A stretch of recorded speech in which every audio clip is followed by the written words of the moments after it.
हरिओम. श्री विष्णू सहस्रनाम. श्रीराम कोल्हटकर यांनी केलेले निरूपण.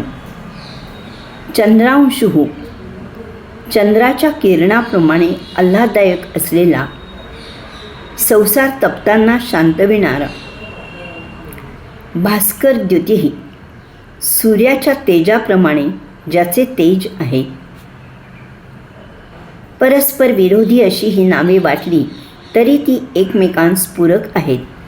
जसे की जो सामर्थ्यवान असतो तोच शांतता राखू शकतो. दुर्बळाच्या अहिंसा व्रतास शांतीस कोण पुसतो. उन्हाळ्यात माठामधील गार पाण्याची गोडी उन्हातून दमून भागून आल्यानंतरच कळते. दुसरी गोष्ट म्हणजे जर का सूर्य दिवस रात्र तळपत राहिला तर या पृथ्वीवर जीवसृष्टीच राहणार नाही. नॉर्वे, स्वीडन यासारख्या उत्तर ध्रुवास जवळ असणाऱ्या देशात उत्तरेकडील भागात अत्यल्प म्हणावी अशी मानव वस्ती आहे.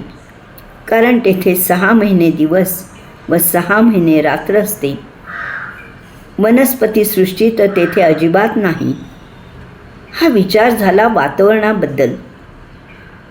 अगदी प्राण्यांचा विचार जरी केला तर वाघ, सिंहाचे बछडे आपल्या आईच्या अंगाखांद्यावर मजेत बागडत असतात. कारण चंद्रासारखी आल्हादकता, प्रेमळपणा ते आपल्या आईच्या संगतीत अनुभवतात. जंगलातील इतर तृणभक्षी प्राण्यांच्या बाबतीत हे वाघ, सिंह तेजाने, क्रौर्याने युक्त असतात.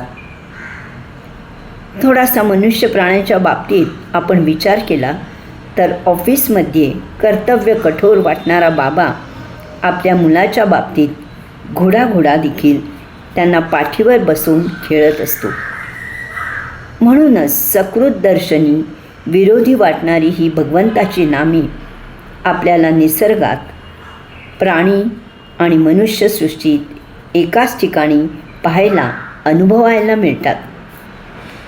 ही सर्व चराचर सृष्टीमध्ये भगवंत बसलेला असल्याने या सर्व माध्यमांद्वारे आपले हे विलोभनीय गुण प्रगट करीत असतो. मारुतीरायांवरील भीमरूपी स्तोत्रात समर्थ म्हणतात, अणुपासून ब्रह्मांडा एवढा होत जातसे. ईशावास्य उपनिषदात आत्मतत्वाचे वर्णन करताना ऋषी म्हणतात, आत्मतत्व हालचाल न करणारे आहे. ते मनाहून वेगवान आहे. ते स्थिर असून धावणाऱ्या इतरांना ते मागे टाकते. भगवंताच्या या नामांमध्ये नुसतीच विविधता आहे असे नव्हे तर सौंदर्यदृष्टी आहे. आश्चर्य वाटावे असे सामर्थ्य आहे. आपल्याला शब्दाने का होईना पण समजून घेता आले हे आपले अहोभाग्य नव्हे का. हरिओम.